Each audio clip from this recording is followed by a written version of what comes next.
When 8-year-old Lily Chen walked into the truck-stop diner at sunrise, it was impossible not to notice her injuries. Her left eye was swollen shut, and dried blood covered her split lip. She looked small, fragile, and far too young to be carrying that kind of pain. No one inside the diner could have imagined what she was about to do next. Lily slowly walked toward a table where 15 Hells Angels bikers were finishing their breakfast. Plates clinked, coffee cups scraped, and the usual morning noise filled the room. Her voice was soft and shaky, barely loud enough to be heard, but the words she spoke would go on to change 50 lives forever. "Please, will one of you be my dad? Just for today?" This is a story about the family we find when home becomes the most dangerous place in the world. It's about kindness that still exists, about people who choose to protect others, and about goodness that can rise from the most unexpected places. If you believe that compassion still matters,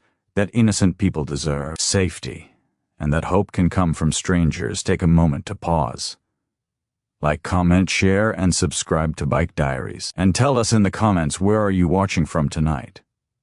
Because this story just might restore your faith in humanity. The Crossroads Diner sat quietly at the corner of Highway 50 and Route 12. Every Saturday morning, right at 6 a.m., the Hells Angels Motorcycle Club gathered there. 15 core members. Same booth, same routine. At the head of the table sat Cole Matthews, the club president. He was 52 years old, with a silver beard, and eyes that had seen war, 2 of them. These weren't the men people feared. These were the men who showed up when disasters hit, when help was needed, and when no one else answered the call. Then the diner door chimed. Lily Chen stepped inside, and every conversation stopped. She couldn't have weighed more than 60 pounds. Her pink jacket was torn and worn, but it was her face that told the real story. One eye was swollen completely shut. Her lip was split. Dark bruises marked her neck, shaped like fingers. "I need help," she said quietly as she stopped at Cole's table. "Are you the Hells Angels?" "We are, sweetheart," Cole replied gently. "What's your name?" "Lily Chen." "I'm 8. I go to Lincoln Elementary." "Who did this to you?" asked James Rodriguez, a former police officer.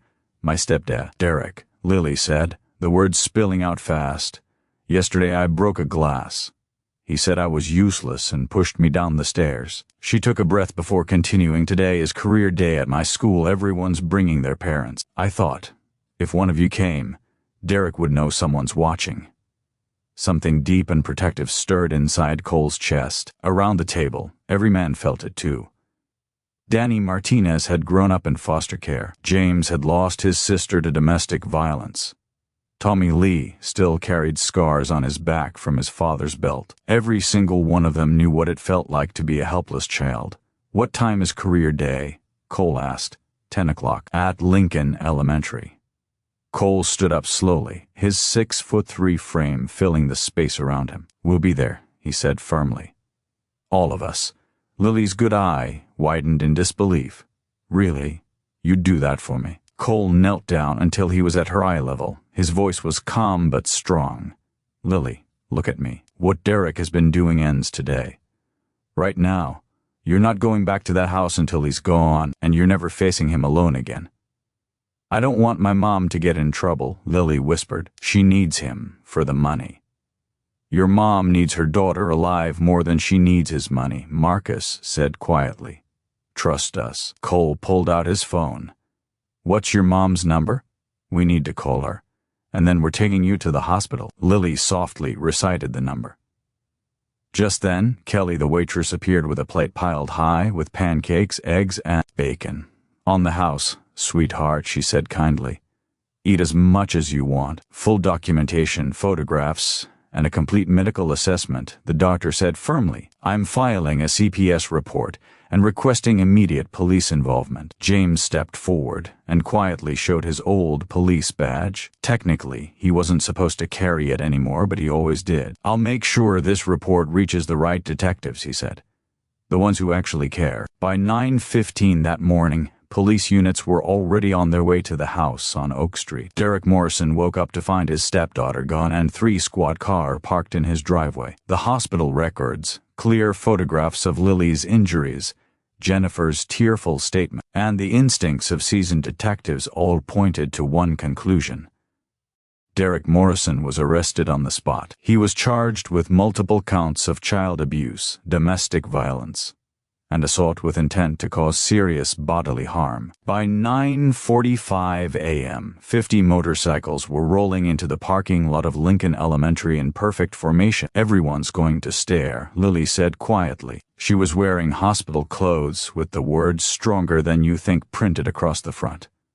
"They will," Cole said gently, "because you were brave enough to ask for help," and 50 people answered. "That's real courage." He held out his hand. "Come on, let's show them what family really looks like." Principal Anderson stood frozen in the school parking lot, watching in disbelief as the motorcycles arrived one after another. She had been principal at Lincoln Elementary for 12 years and had seen every kind of career day imaginable: doctors, lawyers, firefighters, even a NASA engineer once. But this was something entirely different. The bikers parked in perfect rows and dismounted together, moving as one. Years of riding side by side showed in every step. 50 men and women stood in leather vests marked with the Iron Brotherhood, patch a phoenix rising from flames, with the words "Reborn" through Brotherhood stitched underneath. Cole led the group, Lily's small hand tightly wrapped in his large calloused one. The rest followed behind them in formation, walking toward the school like a unit with a clear purpose. Principal Anderson stopped them at the door. "Mr. Matthews, what's going on here?" "Career day, ma'am," Cole replied calmly. "Lily invited us." "All 50 of you?" she asked. "She's got 50 family members now," Cole said. "We figured we'd all come show our support." His tone was calm, but there was no mistaking the strength behind it. "Is that a problem?" The principal looked down at Lily, the quiet student who never caused trouble, the girl who often ate lunch alone, the child who had missed more school days than anyone else in her class. She noticed the bandaged eye, the careful way Lily moved as if everything hurt, and the mix of fear and hope on her face. Then she looked at the bikers, rough-looking men and women who had shown up early on a Saturday morning, who had taken the time to ride here, and who were looking at Lily like she was the most important person in the world. "No problem at all," Principal Anderson said softly. "Welcome to Lincoln Elementary." Inside the gym, tables were set up for career day. Each parent stood ready to talk about their job. Lily's third-grade class had 42 students. 38 parents had shown up, lawyers in suits, doctors in scrubs, an accountant with a calculator, a software engineer with a laptop, and a few teachers from nearby schools. Then 50 bikers walked in. The gym felt completely silent. Parents stared. Children froze. Some looked scared. Others looked amazed. Mrs. Patterson, who had taught third grade for 17 years and thought she had seen everything, looked like she might faint. Cole walked straight up to her, Lily still by his side. "Good morning, ma'am. We're here for Lily Chen." "Career day," Mrs. Patterson swallowed. "And what exactly do you do?" "We're motorcycle club members," Cole said. "We ride. We work on bikes. And when communities need help, we show up. We run charity drives, disaster relief, and youth protection programs." He smiled. It was warm and genuine. "And as of today, we're Lily's family. All 50 of us." Mrs. Patterson looked at Lily more closely now. The bruises, the way she flinched when she moved, the marks on her arms barely hidden by her sleeves. Her hand flew to her mouth. "Oh, honey, I should have known," she whispered. "She hid it well," Marcus said gently. "Kids learn to disappear to survive. They smile through pain. They make excuses. They protect the people hurting them because they don't know any other way. It's not your fault. But now you know, and now we all know. That changes everything." When it was their turn to speak, Cole stood beside Lily. "How many of you think we look scary?" Most hands went up. "We're not here to hurt anyone," Cole said. "We're here because Lily was brave enough to ask for help, and we answered." He told them about rebuilding homes after tornadoes, delivering Christmas gifts to families who lost everything, and escorting domestic violence victims to safety.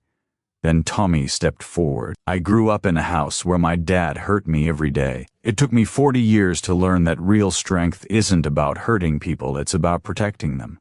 Danny spoke next. I went through 23 foster homes before I turned 18. This brotherhood took me in when I had nothing. Then a small hand went up. My dad hits my mom, said Brandon Mitchell. I don't know what to do. The gym went silent. Brandon's father stood up, big and angry. Brandon, that's enough. No, it's not, James said firmly. Son, come here. Brandon ran to him. James knelt between the boy and his father. Mrs. Mitchell, we have safe houses. Legal help. You don't have to stay. This is none of your business, Mr. Mitchell growled. 15 bikers stepped forward, forming an unmovable wall. You can leave now, Cole said quietly, or wait for the police we already called. Mr. Mitchell looked around and walked out. Mrs. Mitchell collapsed, crying. 2 biker women moved to her side. How many of you have seen something and said nothing? Cole asked the adults.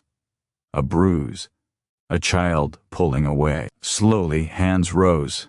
More than half the room. That stops today, Cole said. We're starting a program here, Safe Adults, Real Resources. Principal Anderson nodded. Yes, within a week.